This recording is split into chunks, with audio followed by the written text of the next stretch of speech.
Assalamualaikum, di dapur Bunda Santi lagi. Menu kita kali ini atau resep kita kali ini, cara membuat putu ayu ubi ungu.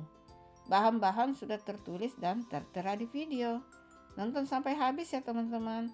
Jangan lupa like, comment, share, dan subscribe. Dan jangan skip iklan. Terima kasih. Siapkan baskom atau wadah, lalu masukkan kelapa parut setengah muda. Masukkan tepung maizena,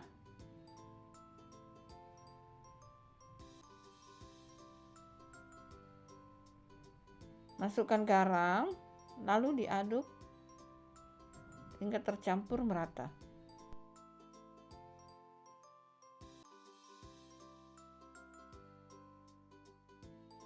Kemudian isi cetakan, lalu ditekan-tekan hingga padat.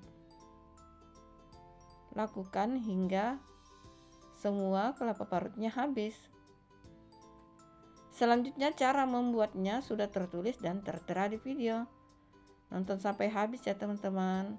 Semoga resepnya bermanfaat. Terima kasih.